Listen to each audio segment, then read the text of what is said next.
कि मैं बैठ के अपनी बात को कहना चाहती हूँ, क्योंकि लंबे समय तक मैं खड़ी नहीं रह पाती। आज हमारे इस प्रांगण में हमारे राजस्थान के मंत्री और बहुत पुराने लोगों के कार्यकर्ता आदरणीय श्री हिमाराम जी चौधरी साहब,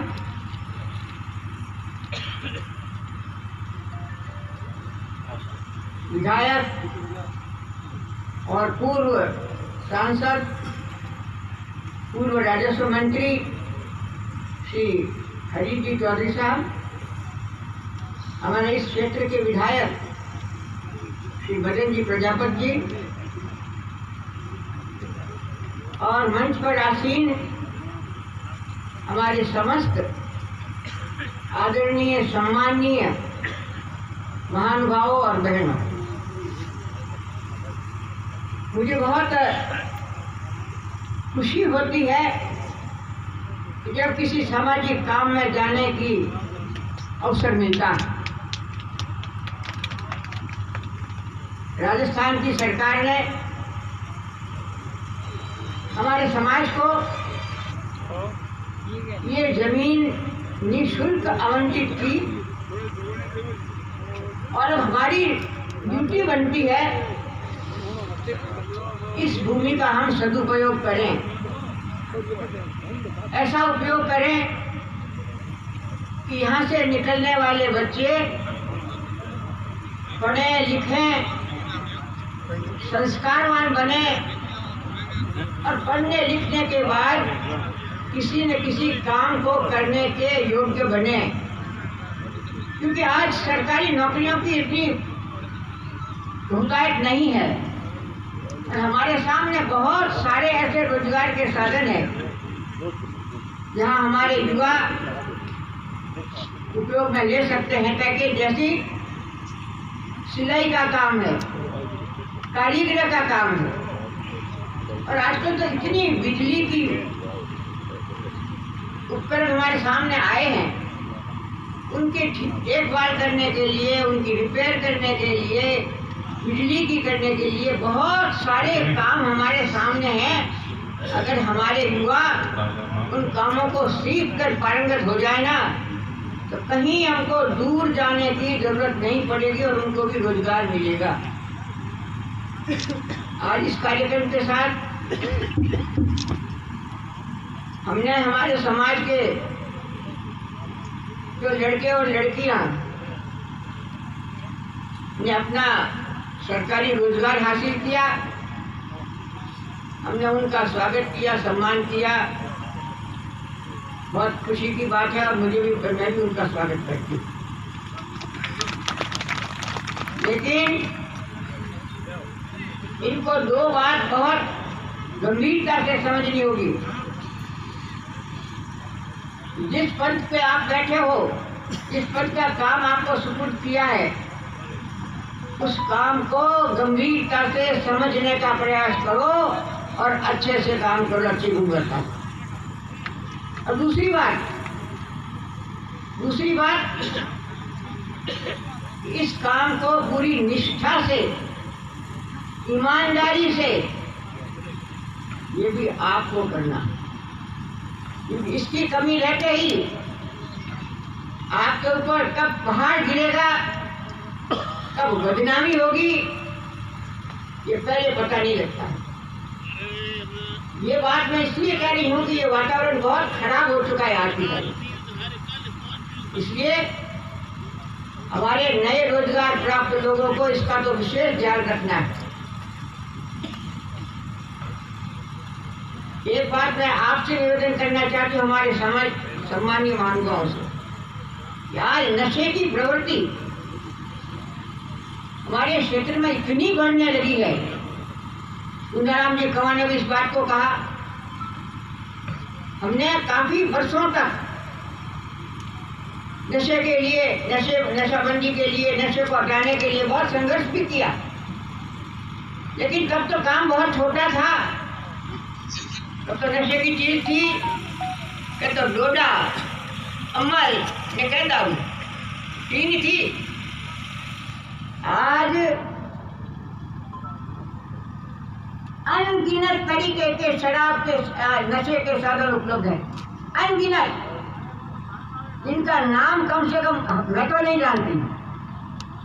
ऐसी नशा उसका जीवन बर्बाद कर दे, लेकिन क्षणिक खुशी के लिए, थोड़े थोड़े जो आनंद के लिए उसका उपयोग करते हैं और उसके बाद में जीवन उनका परिवार जिंदगी पूरी बर्बाद हो जाती है। तो इसका भी ध्यान रखना है आप। एक बात है संस्कार की, आज के युवाओं को संस्कार सिखाना बहुत जरूरी है। मुझे 20 बार लोगों ने ये सलाह दी थी कि आप संस्कार शिविर लगाएं। बात तो उनकी सही है, लेकिन संस्कार हम कहाँ से सीखते हैं? संस्कार हम सीखते हैं हमारे परिवार में और या स्कूल में। अगर वहाँ हमने संस्कार नहीं किए, सीखे, अपनी भाषा को अच्छा नहीं रखा, अपने व्यवहार को अच्छा नहीं रखा, तो आप समझ लो ये जिंदगी आपकी बर्बाद हो चुकी है। इन बातों को आपको समझना। और मैं माता पिता से भी यही बात कहना चाहती हूँ कि जरा भी बच्चों को इसके लिए कमजोरी मत दिखाओ। जब भी आपको ये चीजें दिखे, आप तुरंत उसको रोकने का, जो कुछ आपके साथ रास्ता है उसको रोकने का प्रयास कीजिएगा। मैं लंबी चौड़ी बात आपसे कुछ निवेदन नहीं करना चाहती। राजनीति भी आजकल अलगाव का रास्ता हो गया। राजनीति है अपनी जगह, पार्टियां हैं अपनी जगह, लेकिन पद पर जाने के बाद में आपकी सबसे बड़ी ड्यूटी ये होती है कि आप जहाँ से आए हैं उसकी सेवा करनी है। ये बहुत छोटी छोटी बातें हैं हमारे सामने। मैंने सामाजिक जीवन भी देखा है, राजनीतिक जीवन भी देखा है, पारिवारिक जीवन भी देखा।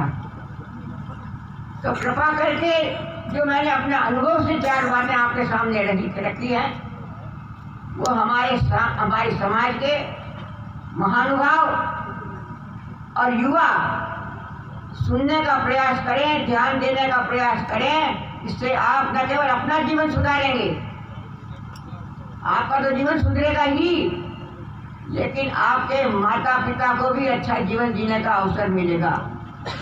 और माता पिता जो आपका पालन करता है उसको भूलना नहीं।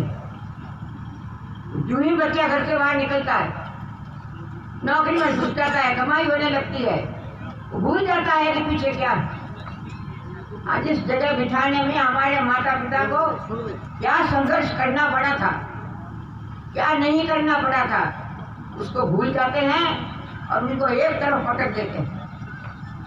तो भैया मेहरबानी करके इन चीज़ों को भूलो, इंसान बनने की कोशिश करो, अच्छा इंसान बनो या अच्छा विद्यार्थी बनो और अच्छा काम करने का मौका, अवसर आपके पास है, उसको करते चले जाओ। आज मैं बहुत खुश हूँ कि बीकी टीवी के जो सरपंच है ना, वो हमारे पास बैठे हैं। हमारे कितनी प्रधान है महिलाएं, कितनी उप प्रधान है, कितनी सरपंच हैं। क्या उनका अधिकार नहीं है हमारे सामाजिक क्षेत्र में कहीं इकट्ठे होने का? ये महानुभावों आपकी ड्यूटी है कि आपने जिस जिम्मेदारी पे उनको सुपुर्द किया है उसके लायक बनाने का प्रयास कीजिएगा। मैं तो बहुत लंबा समय आपका नहीं लेना चाहती। ये मेरी पुत्र वधू है, यूनिवर्सिटी में प्रोफेसर थी,